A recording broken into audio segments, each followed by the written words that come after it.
Covering an area of over 600,000 square miles and handling more than 1,400 flights on a daily basis, all without the use of radar, the Shanwick Oceanic Control Area is a busy and complex piece of airspace. In a combined NATS Prestwick Centre and SBA Safety Improvement Initiative, this DVD has been created with a team of experienced oceanic controllers and supervisors, HF radio operators, ATC supporting agencies and airlines. The aim is to show the issues that affect Shanwick airspace, to assist pilots that operate within the airspace, and ultimately to improve upon our already high standards of safety and service. The DVD will focus on a number of key areas, and for ease of reference has been divided into a series of chapters. We'll take an overview of the Shanwick operation and look specifically at control of a standard westbound flight. We detail the southeast corner of Shanwick airspace and some unique problems it can cause. We look at how things can go wrong and what the implications are if they do. And we look separately at aircraft facing emergency and contingency situations. Finally, we offer conclusions and guidance.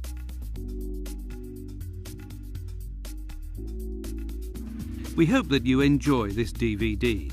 As we better understand each other's methods of operation, along with the risks and limitations of our respective tasks, it becomes easier for pilots and ATC to work in a complementary manner, an action of mutual benefit to all.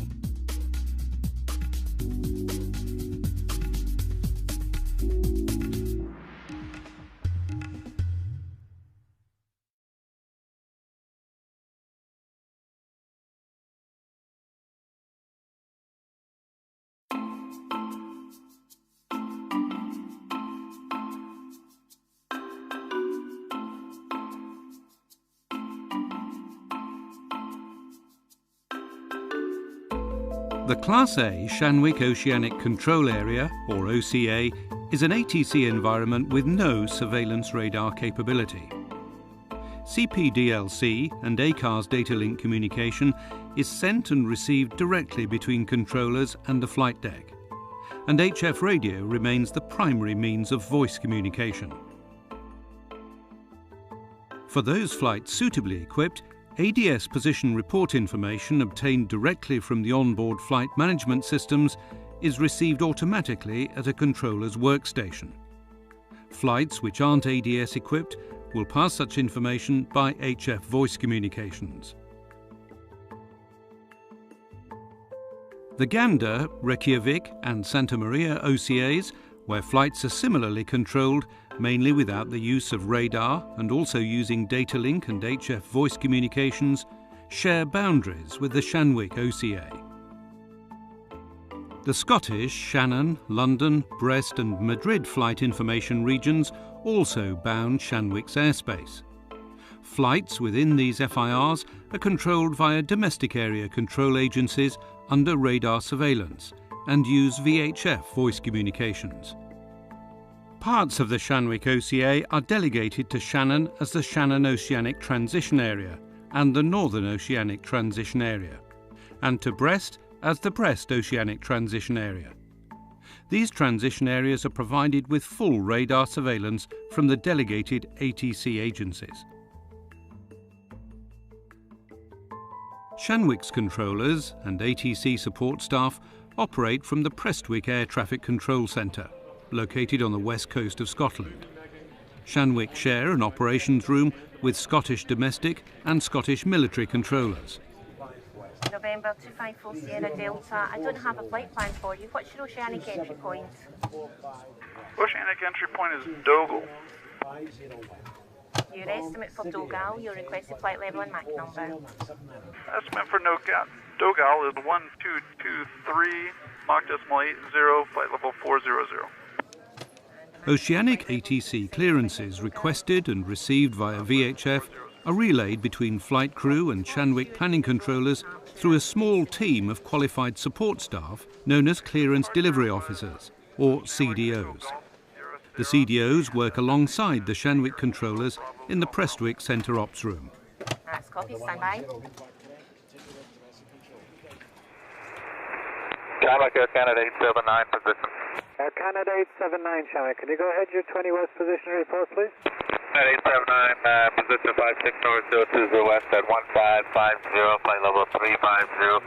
Estimating 57 north 030 west at 1644. It's important to note that all HF communication is relayed through separate HF radio stations staffed by HF radio operators. The main HF radio station used by Shanwick, using the call sign Shanwick Radio, is located in Ballygreen, near Shannon in Western Island.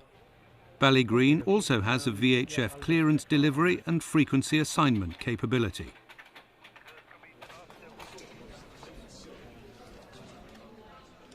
Shanwick Oceanic controllers do not use the same equipment as their Scottish domestic and military colleagues. As Shanwick cannot see the progress of a flight using radar, controllers rely entirely on all flights complying with their Oceanic ATC clearance. Aircraft must have the necessary equipment to enter oceanic airspace. A full list of requirements is available, detailed in relevant state AIPs and the ICAO MNPS Doc 007.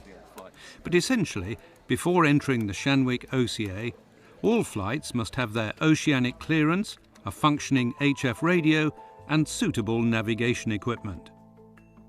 Shanwick's methods of operation are dictated by the diurnal flow of traffic across the North Atlantic, with a predominant westbound flow during the day and a predominant eastbound flow at night. To provide the best possible service for the majority of users, a system of tracks, known as the North Atlantic Organised Track System, or OTS, are designed on a daily basis for both eastbound and westbound flights. Shanwick are responsible for designing, coordinating and publishing the westbound tracks, with Gander being responsible for the eastbound OTS process. Further agreements are in place with Gander to define which levels are available for westbound and eastbound traffic depending upon time of day. Other tactical level ownership agreements also exist with Santa Maria and Reykjavik to integrate traffic leaving or joining the main flow. Shanwick procedures are explored in more depth when we look at the control of a standard westbound flight.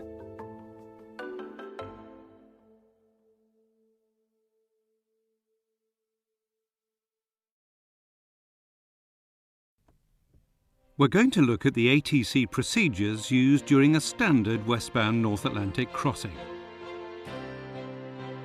Our flight is a daily scheduled service from Dublin to Boston. Our aircraft, an Airbus A330, operated by Aer Lingus. Our call sign, Shamrock 137. The flight is due to leave Dublin in the early afternoon, but the sequence of events that will permit its passage commences many hours before this. At Prestwick, during the evening of the day before our flight, an ATC supervisor ensures the creation and publication of the westbound North Atlantic tracks for the following day.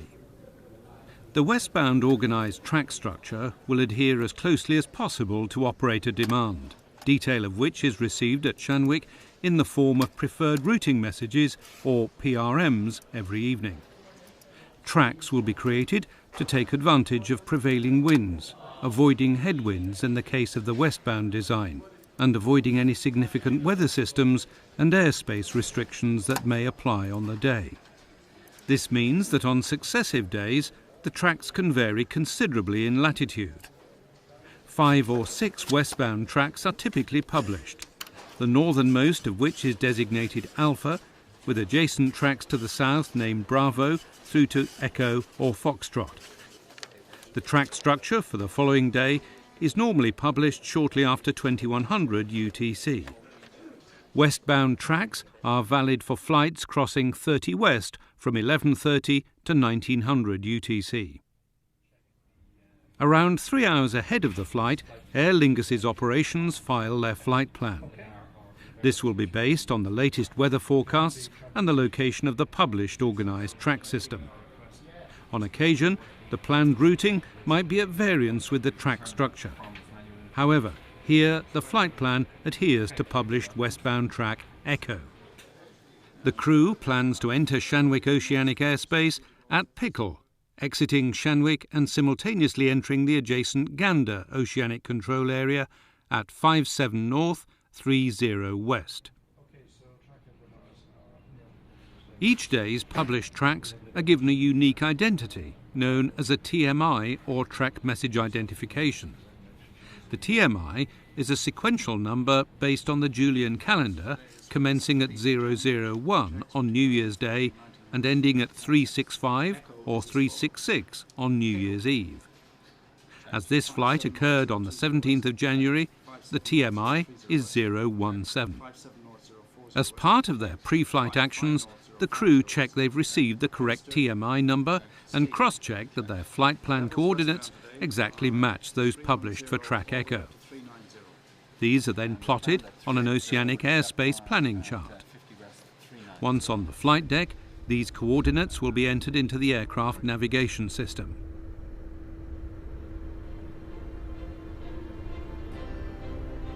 Shanwick 137, wind 18010, clear takeoff from 16, bye-bye. Clear takeoff 16, goodbye, Shanwick 137.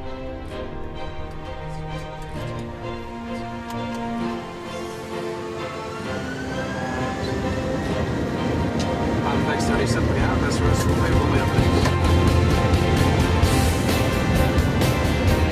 7 applications more.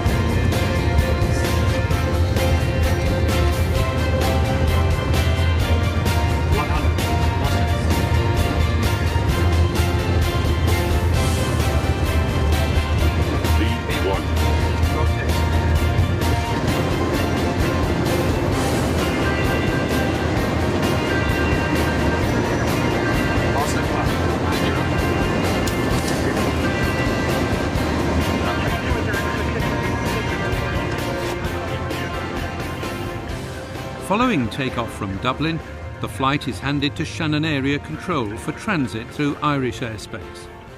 At this point, the aircraft is still under radar surveillance.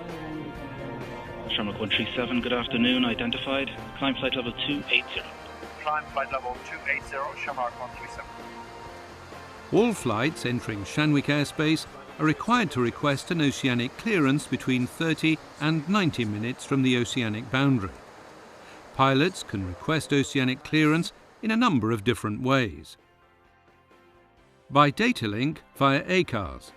At Shanwick, this is referred to as an OCA, or Oceanic Route Clearance Authorization Request. By VHF on one of the allocated Shanwick Clearance Delivery VHF frequencies. By HF if outside of VHF range. The radio station responsible for Shanwick HF communications is located at Ballygreen on the west coast of Ireland. Ballygreen also have 2 VHF frequencies for communicating with aircraft that are in VHF radio range. If all else fails, pilots can make a request via the ATC agency with who they are currently in contact. This would then be relayed to Shanwick. A clearance is required for the entire transit of oceanic airspace. The request must contain boundary estimate, requested flight level and speed from entry, plus, importantly, the maximum level achievable at the boundary.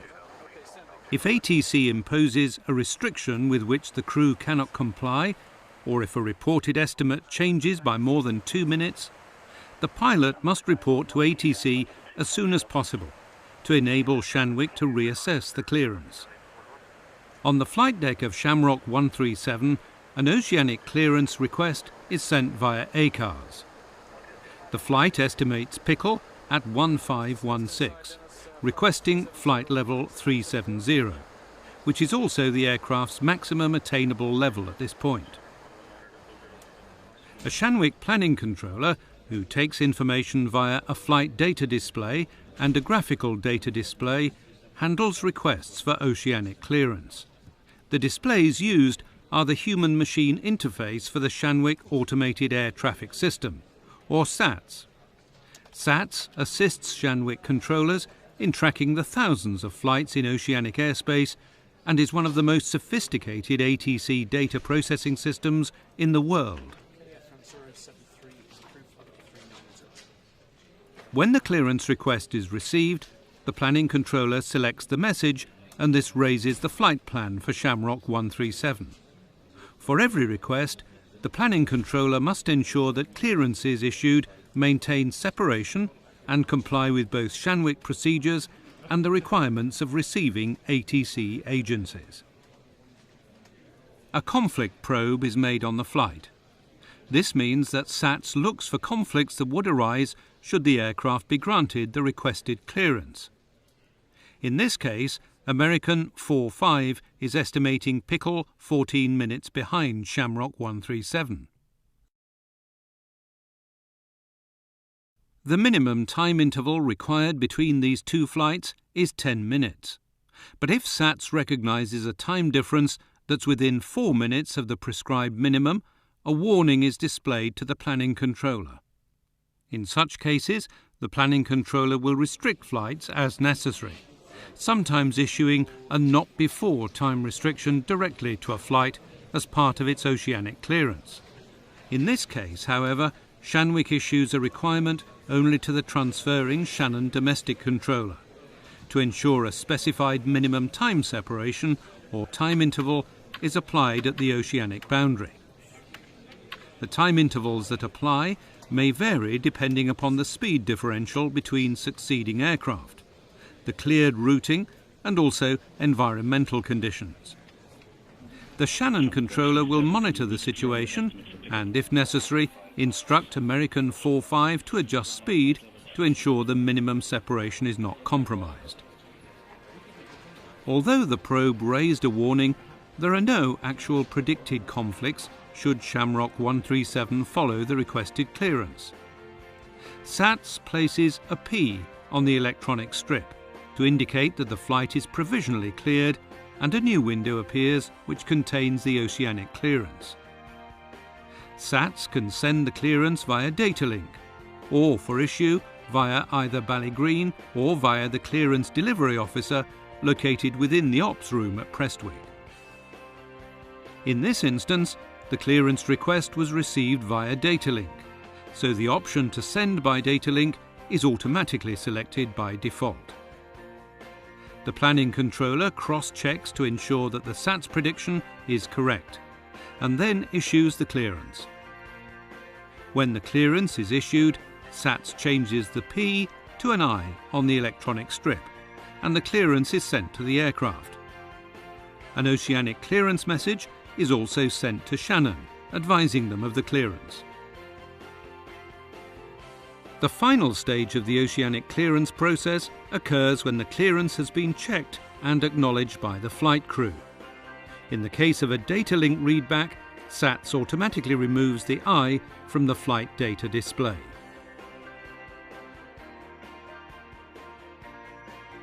The crew of Shamrock 137 requested and received clearance via data link, but for demonstration purposes, a request for oceanic clearance was also made via Shanwick radio at Ballygreen. The radio operator at Ballygreen relays the request to Prestwick, and this is again displayed to the planning controller, who conducts a conflict probe on the flight. The flight is provisionally cleared on a requested clearance, but this time the method of transmission selected by default is Ballygreen. The clearance is sent to Ballygreen for issue via HF or VHF. Shamrock 137, Shanwick radio. Shanwick oceanic clearance. Shamrock 137 to Kilo Bravo. Sierra, via track Echo. From Echo, maintain flight level 370. Mark decimal 81. Feedback, please.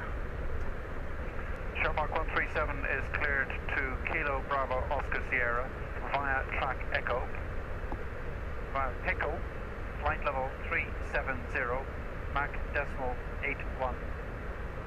TMI is 017. Estimate for takeoff is 1517. Over. Roger, your readback is all correct. Shamrock 137, TMI 017, and just confirm Your estimate for Pico, please. Estimating Pico at 1517, Shamrock 137. Roger, Shamrock 137, estimating Pico, time 1517.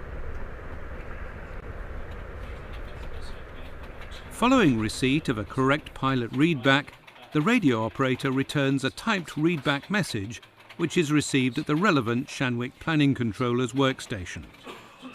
On receipt of this message, the planner cross-checks the readback and updates the flight strip accordingly. Whilst the planning controller handles flights prior to the oceanic boundary, flights in Shanwick airspace are actually controlled by an oceanic en route controller. 20 minutes before oceanic entry, the en route controller will receive a first notification of the expectant flight in his inbound flight list.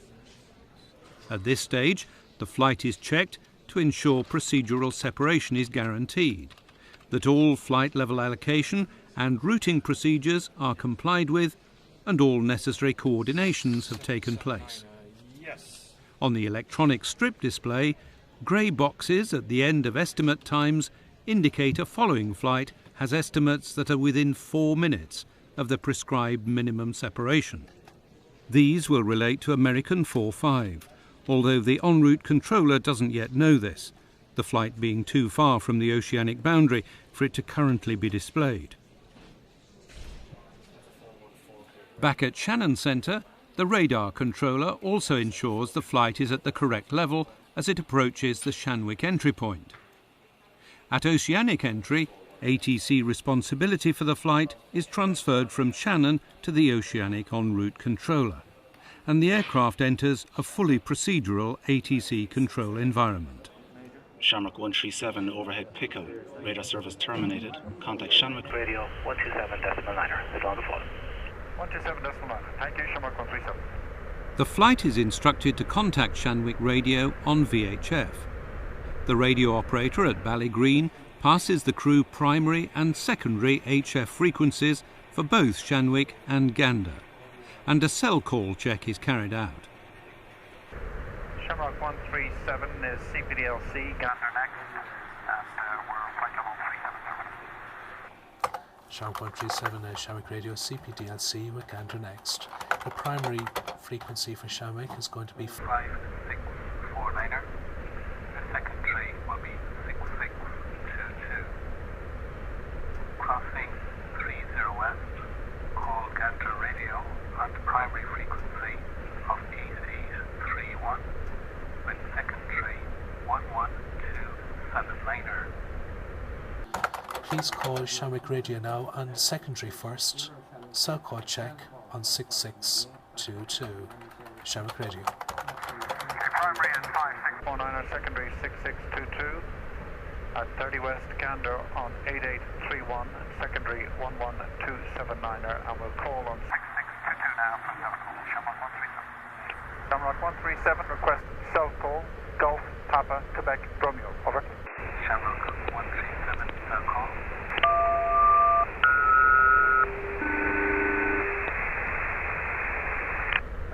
Shamrock 137, cell call check OK, cell call watch on 6622. Over. Return out 5649er, make that your primary. Make that your primary, this is your backup. 5649er now, Shamrock 137. Good day now.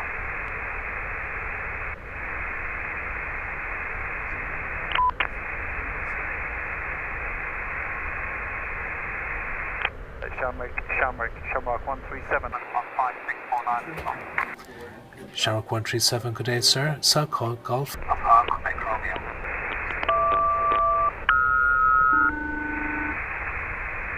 And Shamrock 137, cell call check OK, cell call watch. Thank you. Although Shamrock 137 will communicate with Shanwick via CPDLC, the carriage of HF and the requirement to maintain a listening watch remains mandatory for flight operations within the Shanwick OCA. Unless directed otherwise by ATC, pilots flying in the North Atlantic FIRs will operate transponders continuously in mode AC, displaying code Alpha 2000, except that the last assigned code will be retained for a period of 30 minutes after entry into oceanic airspace. In addition, all flights operating within North Atlantic airspace are required to transmit position reports at each position or waypoint defined in the oceanic clearance. These are either transmitted by voice using HF communications or automatically through FMC or ADS position reporting. When Shamrock 137 crosses Pickle, its position report is automatically downlinked via ADS, and provided all elements are within tolerance, the controller will see an automatic update on the electronic strip display.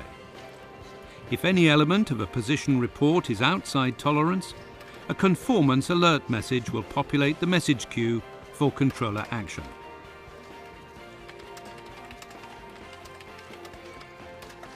American 45 is by now displayed above the Shamrock strip with grey boxes at the beginning of initial estimate times.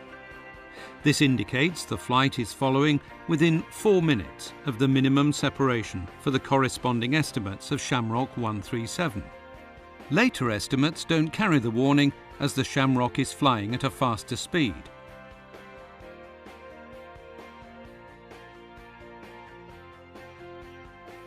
Flights are also shown on the graphical data display, although it's important to realise that this display simply replicates exactly the data shown on the flight data display.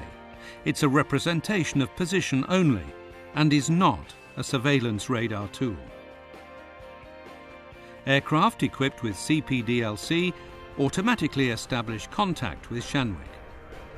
The en route controller monitors the flight progress throughout the Shanwick area and will action any requests for change that the flight makes.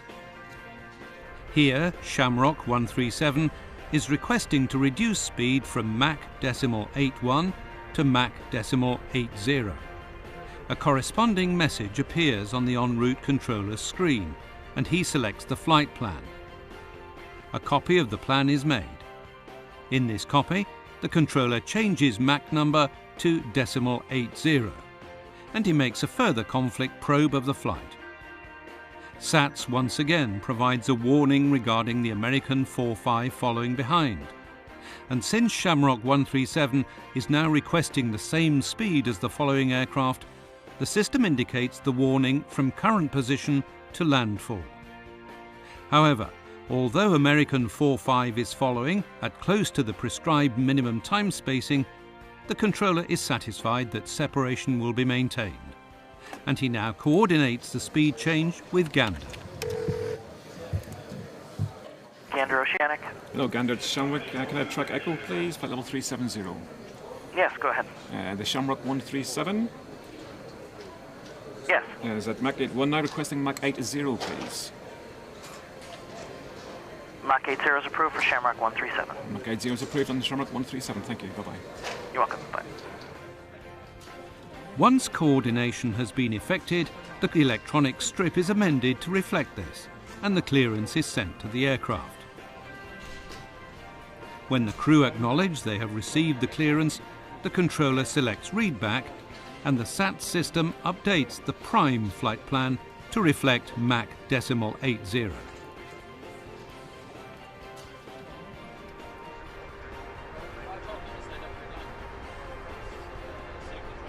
At a later point in the flight, the crew request to climb to flight level 380 and to increase speed again to Mach 81. The process for requesting and receiving clearance is exactly the same, and the en route controller performs the same actions, including the requirement to coordinate with Gander. Flight level 380, Mach 81 is approved for Shamrock 137.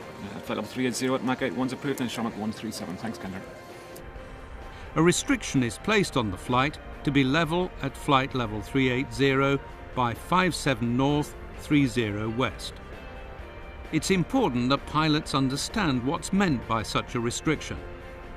The controller requires Shamrock 137 to commence climb at a rate that ensures the aircraft will cross 57 north, 30 west, level at flight level 380.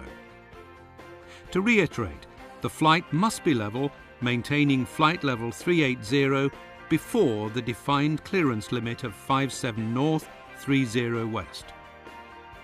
Incidents have occurred in the past where pilots have still been in level change when crossing a specified boundary or position, or worse still, where pilots only commence the level change when reaching the specified point. The flight has been asked to report reaching flight level 380. As the aircraft reaches the new assigned level, the flight management system automatically creates a new CPDLC message for the crew to send to Shanwick. When the en route controller acknowledges this, SATS is updated to show Shamrock 137 level at flight level 380. Warnings relating to American 45 have now ceased, as although the other flight remains on track Echo, the same distance behind our aircraft, it's now 1,000 feet below.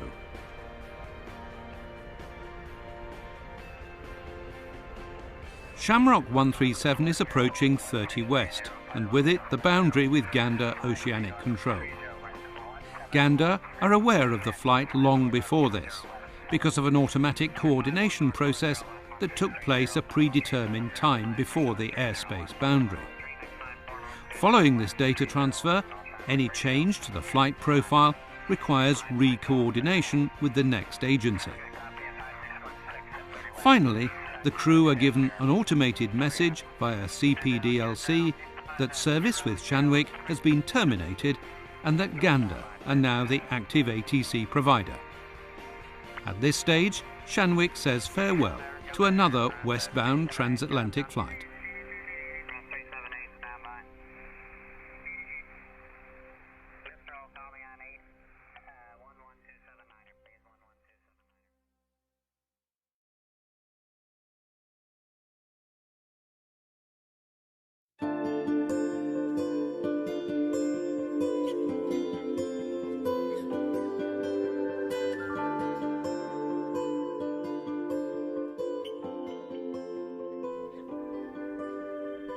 The southeastern corner of Shanwick airspace is arguably the most complex part of the Shanwick OCA. The airspace, within which exist many crossing traffic flows, interfaces with 4 separate controlling agencies, and despite comparatively small dimensions, often accounts for a large percentage of oceanic traffic. When there is a high traffic demand for flights entering Shanwick via the Brest, Shannon and Madrid oceanic interfaces, the resulting traffic flows will invariably cross each other.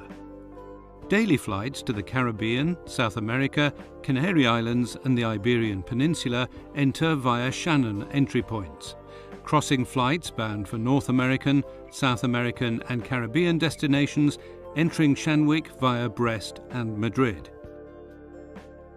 This inevitably results in a particularly challenging area to control in a non-radar environment.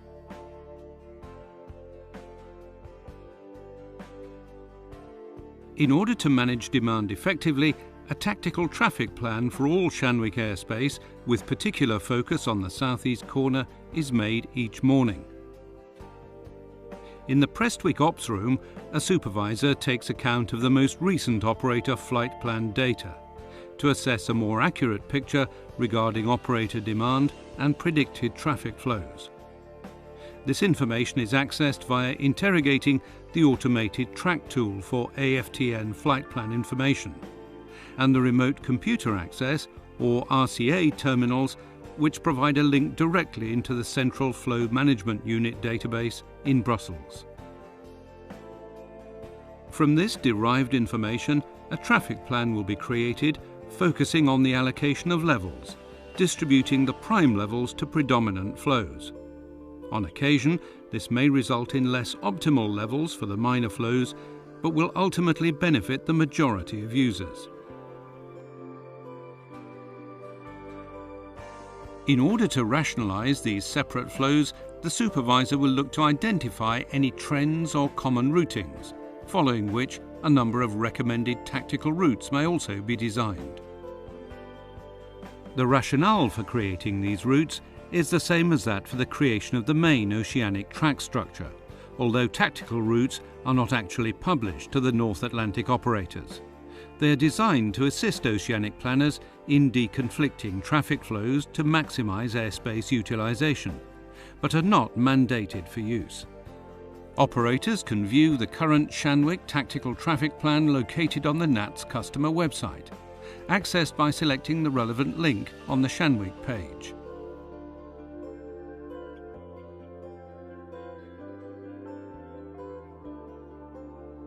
So, for any given flight, what will be the consequences of the above planning?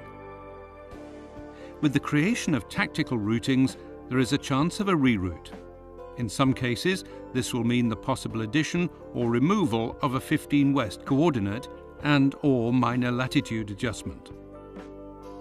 Changes to an oceanic clearance request will be highlighted to the crew by voice if delivered by the CDO, or specifically annotated if sent via data link. Crews will be required to reprogram the flight management system in compliance with the oceanic cleared routing, ensure conformance with any amended level and speed changes prior to crossing the OCA boundary, and, importantly, to keep ATC updated with any revisions to the boundary estimate. Failure to do this may result in deviation from the oceanic clearance. By far and away, the main causal factor of gross navigational errors within the North Atlantic is flight crew failing to update flight management systems correctly and subsequently following the flight planned route instead of the oceanic ATC clearance issued. Within the Shanwick OCA, the majority of deviations from route occur within the southeast corner.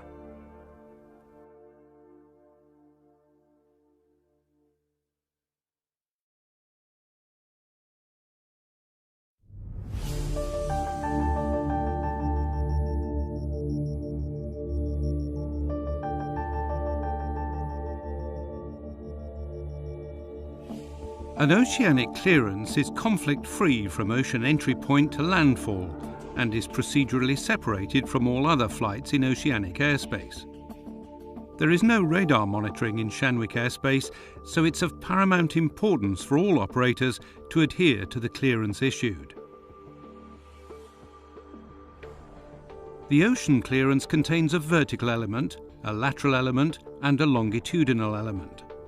If any one of these is not complied with, there is a risk of a loss of prescribed separation minima. To improve safety within oceanic airspace, operators can help reduce this risk by ensuring that they fully comply with all three elements of the oceanic clearance, applicable from oceanic entry to the clearance limit point. In most cases, this may exist many hundreds, if not thousands of miles away to a specified domestic landfall position. The Scottish, Shannon, Brest and Madrid domestic control agencies are provided with pertinent oceanic clearance information such as oceanic entry point, flight level, time for the boundary and any ATC restriction required that has been issued to oceanic traffic within their area of responsibility.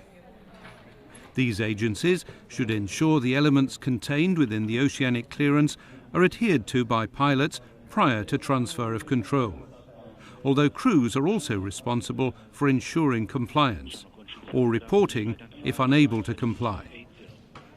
ATC incidents and losses of separation have occurred when a flight enters oceanic airspace at the wrong flight level. This greatly reduces safety margins, as an aircraft entering an environment with no radar surveillance at an incorrect level can remain undetected by ATC for a considerable period. To help reduce this risk, crews should ensure they're maintaining the correct flight level received as part of their oceanic clearance before entering Shanwick airspace. The interfacing domestic ATC agency should issue climb or descent instructions in good time to ensure this is achievable. In the event that level change instructions are not issued in sufficient time for the aircraft to achieve the correct level at the oceanic entry point, pilots are requested to query the transferring domestic ATC agency accordingly. Several risk-bearing incidents, resulting in flights entering oceanic airspace in direct conflict with other traffic, have occurred when the transferring agency has failed to issue the final climb or descent instruction to a flight in order for it to comply with the oceanic clearance received. If flight crew had questioned domestic ATC in these circumstances, and most importantly, prior to accepting transfer of communications to Shanwick, these serious events could have been avoided. The following scenarios have been used to help demonstrate oceanic risks. They're fictional, but are based upon real events.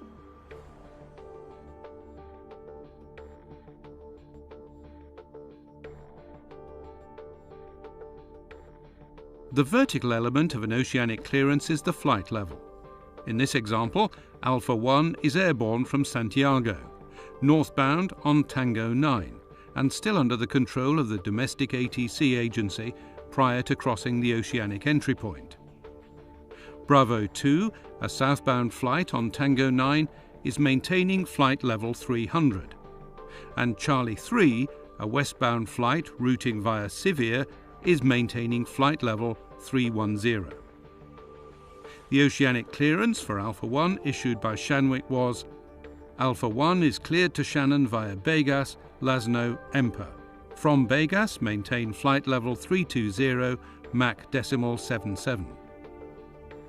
Alpha 1 is not equipped with ADS position reporting, and SATs can only display to the Shanwick controller what is expected from the oceanic clearance. Separation appears to be assured, but in fact, Alpha 1 has not achieved flight level 320 by Begas as required in the oceanic clearance. The flight actually crosses Begas, climbing through flight level 290 in direct conflict with Bravo 2. Procedural separation is lost, and it's not possible for the Shanwick controller to give effective avoiding action, as no radar surveillance is available. If the pilot of Alpha 1 had alerted the domestic controller that flight level 320 would not be achieved by Begas, Shanwick could have been contacted by the domestic agency in good time, and a safe solution could have been implemented.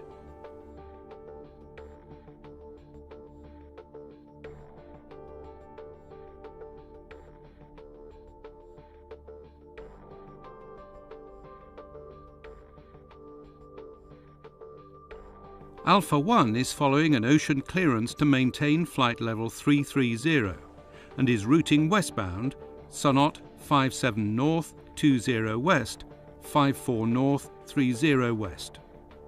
Routing south of Alpha 1 is another flight, Bravo 2, maintaining flight level 340. After passing 20 west, the track of Alpha 1 will cross that of Bravo 2. Alpha 1 requests a climb to flight level 360. Shanwick issues the following clearance. Shanwick clears you climb to reach flight level 360 by 5614 north, 23 west. This instruction ensures that vertical separation of at least 1,000 feet exists against Bravo 2 at the point where lateral separation is lost. ICAO defines the instruction climb to reach by to mean a climb must commence at a rate such that the specified level is reached at or before passing the specified position. If cleared to reach a level by a time, ICAO defines this to mean the specified level must be reached at or before the specified time. Alpha 1 correctly acknowledged the climb clearance, but is still in the climb passing 23 west. Procedural separation does not exist until flight level 350 is achieved.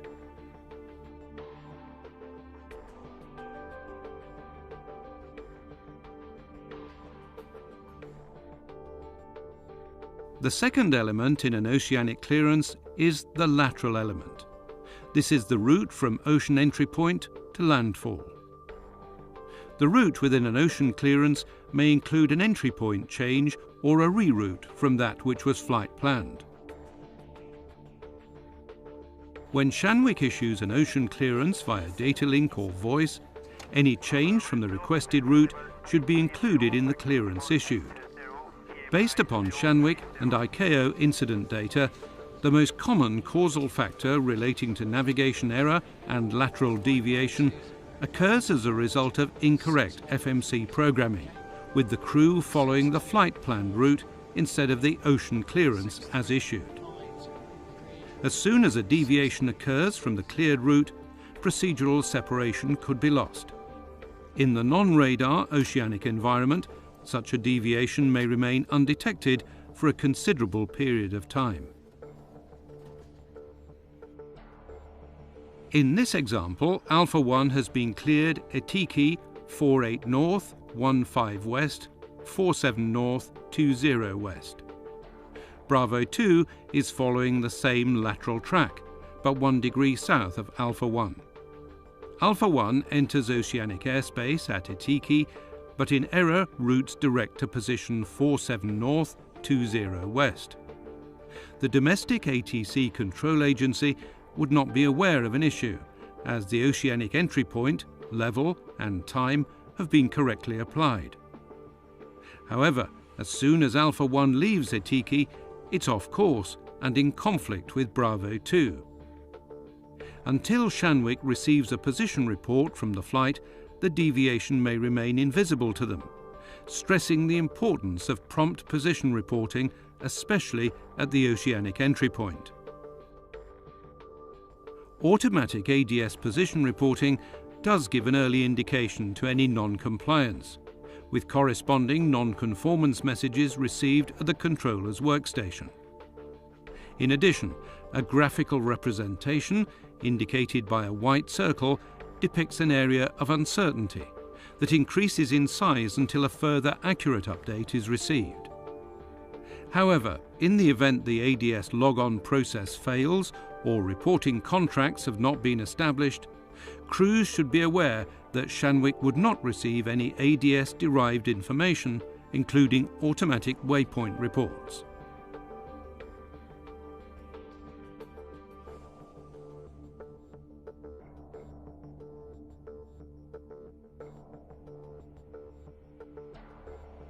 The longitudinal element of the oceanic clearance consists of the ocean entry point time and a cleared MAC number.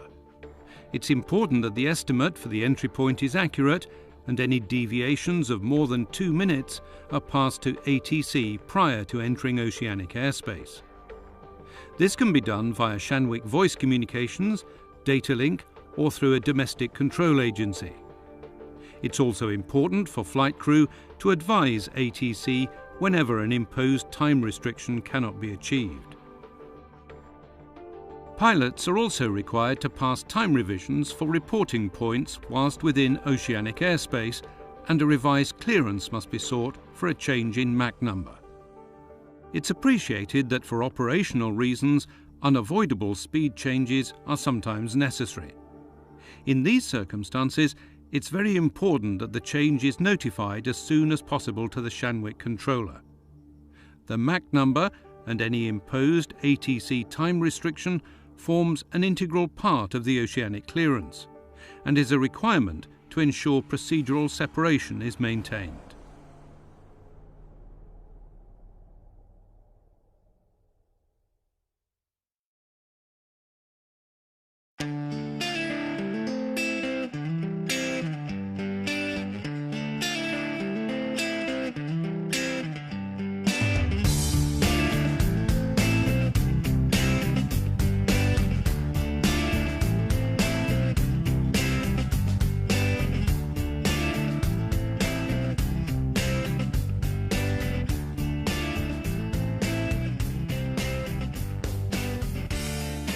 In a non-radar environment, the handling of aircraft emergencies is reliant upon accurate information being provided to ATC.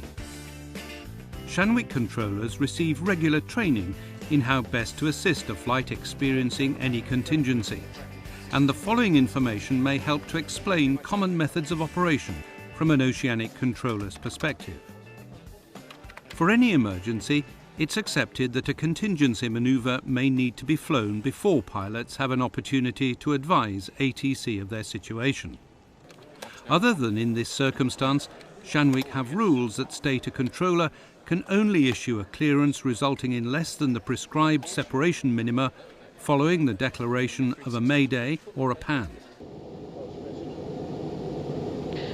Shanwick, Alpha 1, pan, medical emergency, request immediate diversion to Keflavik, currently fly level 350, track Charlie, Alpha 1.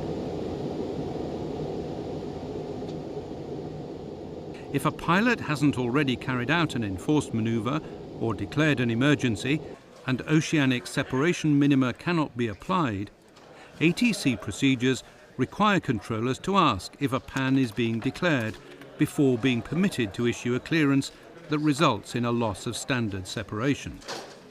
This, of course, may take up precious time in dealing with the request. It's also important to note that medical emergency is not a term recognised by ATC, and flight crew will also need to declare a pan in these circumstances. If other traffic exists, preventing an ATC clearance for a flight to perform its requested manoeuvre, the controller will normally advise that no IFR clearance is available, request pilot intentions, pass essential traffic information, and suggest that crew adopt North Atlantic contingency procedures. At this stage, as well as considering operational factors such as the best direction to turn towards a diversion airfield, it may be useful for pilots to consider the following. When deciding a direction of turn, consider your position in relation to the organised track structure. For example, when a flight is positioned on the most southerly track, an offset to the south is less likely to have traffic to effect, and this may provide a better opportunity for higher flight levels for the contingency transit. For a flight crossing a busy NAT track structure, awareness of where the tracks are positioned will help in determining any contingency descent to avoid the main traffic flows and enable a NAT track offset if so required.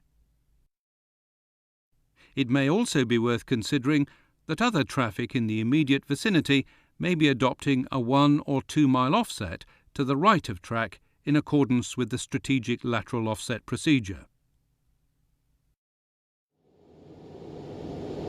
Mayday, mayday, mayday, Alpha 1, engine failure, track Charlie, descending flight level 260, turning right of track, north of track Charlie. That's Alpha 1, descending flight level 260, track Charlie. As far as is practicable, keeping ATC regularly informed of your intentions will enable controllers to provide as much relevant traffic information as possible. ATC may ask for the number of persons on board and whether special assistance is required on landing. In the case of a pan due to a medical emergency, information such as the age, gender and condition of the patient, plus whether any on-board medical assistance is being provided, may be requested.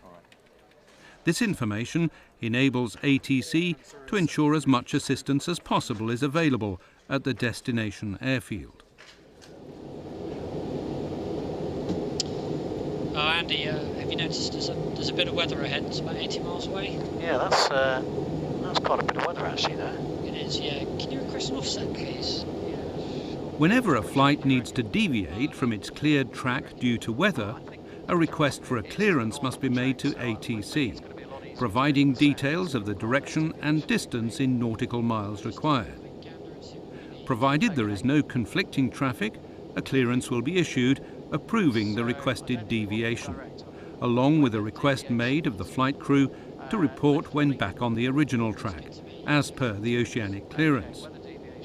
When an ATC clearance to avoid weather has been issued, pilots don't need to apply the 300 feet height displacement detailed in ICAO weather deviation procedures. If no clearance is available, the crew requesting weather deviation will be advised as such, passed traffic information and asked for their intentions.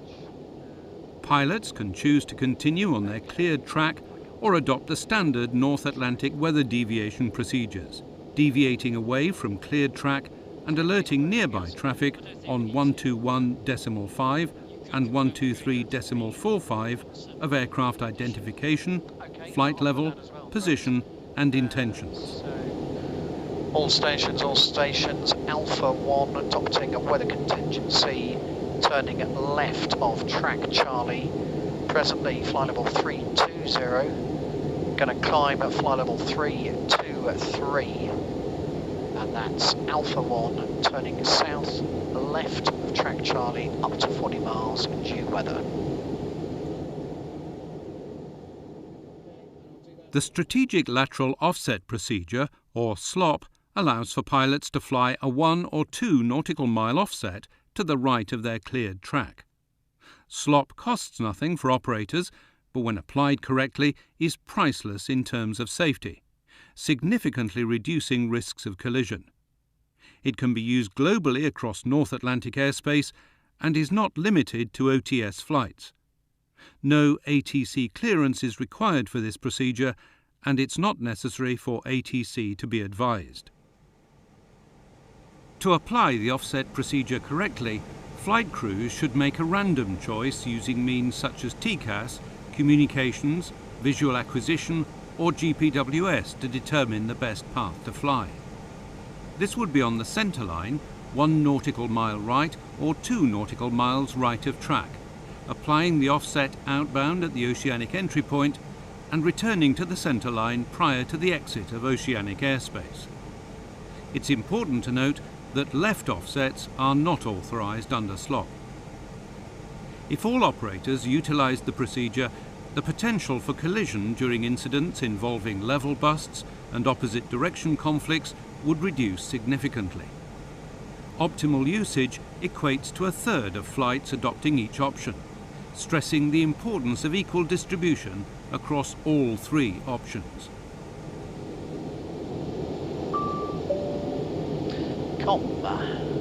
Should we see what that is? Yeah, we know what it is. Okay, so it says Alpha 1 cleared to Los Angeles via Sunot, random route 5920. Right, so that's the route amendment that they were talking about. Right, yeah, because the printout does actually talk about a route amendment at the end of it. There we go. So I wonder if that's first waypoint. Do you want to read the others just to make sure? Sure, there could be another one, I suppose, as well. So that's 5920. 5920, we'll check that one. Many navigational errors that occur within the Shanwick OCA and across the entire North Atlantic are caused by incorrectly programming the FMS with the original flight planned route rather than the actual oceanic clearance. Technology based around Automated Dependent Surveillance, or ADS, provides some mitigation to this risk. So, should I fix the flight plan first? And then I think that would be a good idea. Okay. So, 5920, I think, is what you said. Okay, thank you very much. So let me put that there. Yep. 5920. So if I put it there after Sunot, and then after 5920, 6130. Yes. Do you agree that's our amended route clearance? I concur. I'll execute that. We can see it on the map. Okay, so it's just cutting the corner a little bit. It doesn't look unreasonable. No. Okay, well I guess one of the next things I'm going to do is just have a look to make sure. Flights that are ADS equipped can be interrogated by ATC to obtain information on present position, level and route almost instantly through use of an ADS demand report. In addition to this, SATS has enhanced safety features which, upon receipt of any non-conforming ADS report, whether it be an event report, a periodic report or a waypoint report, will immediately display this to the controller. The use of ADS technology therefore improves safety by helping to raise controllers' situational awareness and enables them to spot and correct navigational errors and level deviations very quickly. Flights that are also equipped with CPDLC facilitate the transmission and receipt of specific pre-formatted and free text messages with minimum delay. This compares to non-ADS flights without CPDLC, which rely on HF radio alone, where standard message delivery and receipt can at times take up to 15 minutes. One other ADS function that enhances safety is the Emergency Periodic Contract. When selected on the flight deck, ATC are instantly made aware of a contingency situation. Additionally, position reports are received for the duration of the emergency contract selection, in most cases automatically every 10 minutes. This alerts Shanwick to any changes made to a flight's FMC.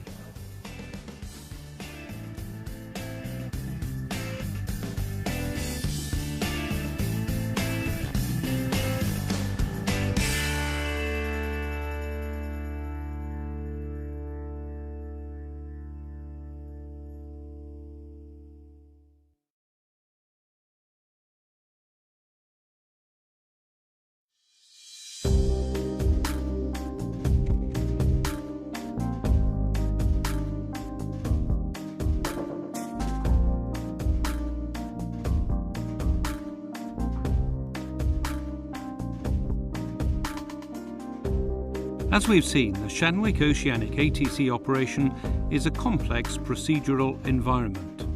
Over 1,400 flights transit Shanwick airspace daily, the vast majority of which pass without incident. The controllers working at Shanwick are required to have an extensive knowledge of ATC systems and procedures in order to safely and effectively control their traffic.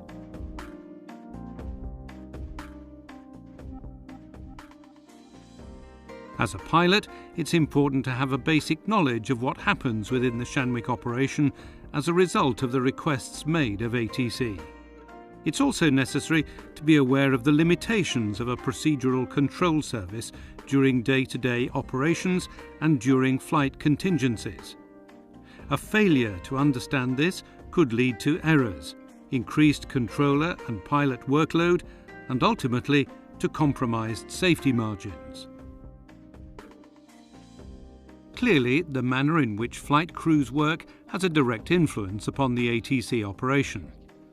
Reported incidents, including large height deviations, gross navigation errors, lateral deviations, and speed and time events, continue to feature across the entire North Atlantic.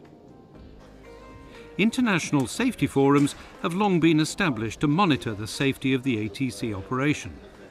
ICAO groups, such as the North Atlantic Scrutiny Group and the North Atlantic Central Monitoring Agency, continue to scrutinize such events, providing detailed analysis with recommendations for review and actions by member states, ANSPs and ATC regulators where required.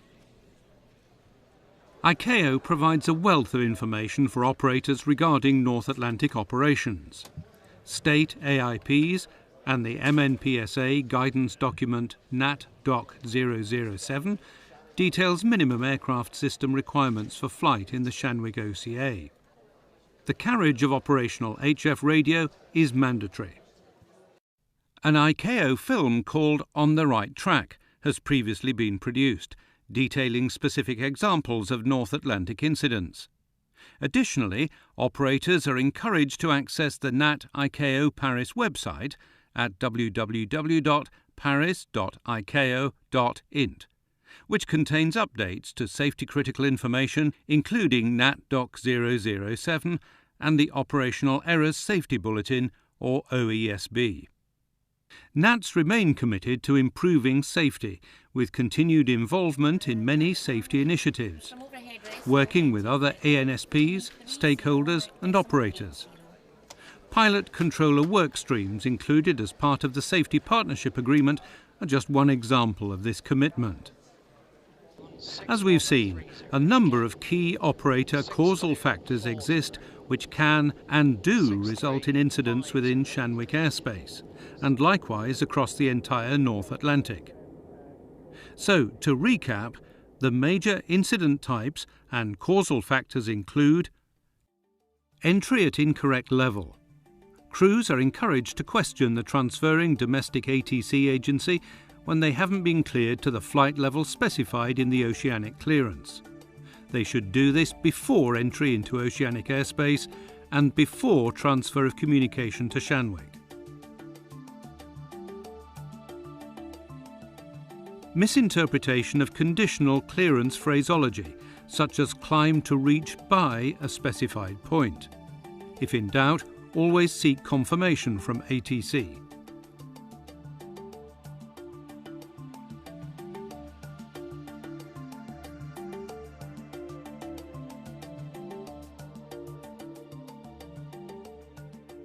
GNE and lateral deviations. Aircrew following their flight planned route instead of the oceanic clearance is the main causal factor for these types of incidents. Strict adherence to SOPs to ensure flights follow the ATC clearance instead of the flight plan will help prevent these events.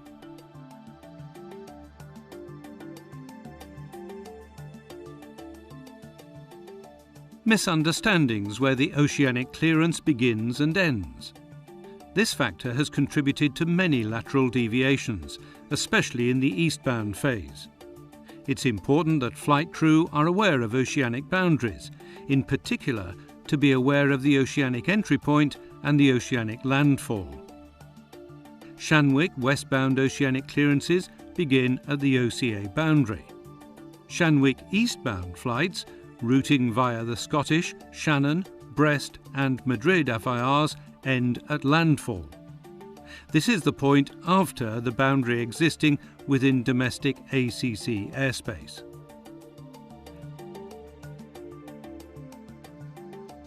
Unable to comply with an ATC restriction. Whether the restriction is based on time, speed or level, it's of paramount importance that ATC are advised as soon as possible. Informing ATC early could be the difference between maintaining and losing standard separation. Time amendments. Regardless of whether a time restriction has been imposed, flight crews must advise of any time change greater than 2 minutes from a previous estimate provided to ATC. Remember, procedural control is based upon accurate times being provided by crew.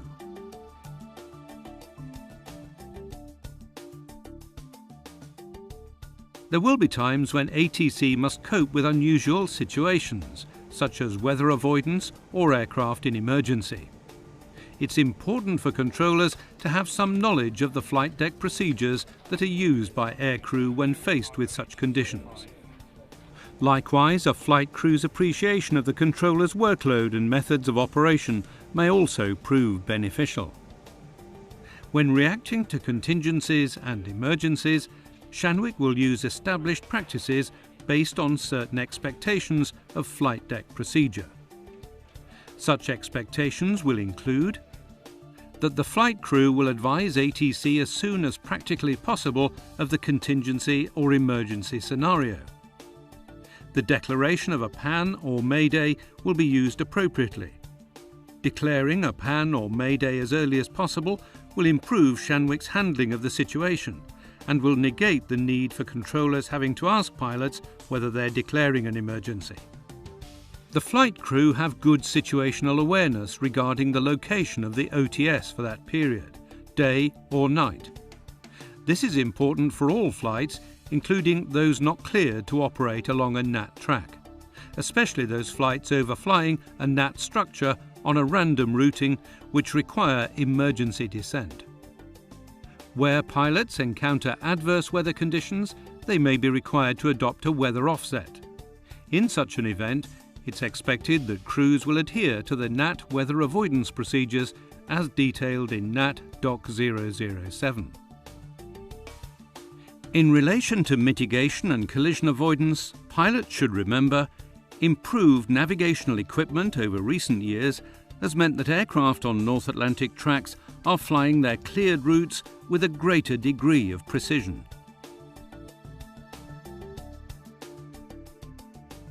Use of SLOP, the Strategic Lateral Offset Procedure, where pilots randomly choose to fly the centre line or 1 or 2 nautical miles to the right of the centre line, will laterally spread aircraft on a track and reduce the risk of a collision if a level bust should occur. Left offsets are not permitted and do not form a part of the slot procedure.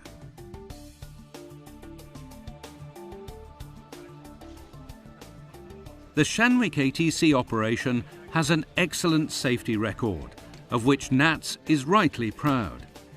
But we know that in the non-radar environment of the North Atlantic, isolated incidents do inevitably occur, and we seek to do all that we can to minimise these events. We hope you enjoyed this DVD and found the content both informative and useful. Working together is the key to success in enhancing still further the safety of our oceanic operations. And we thank you for your assistance in helping us to achieve this goal.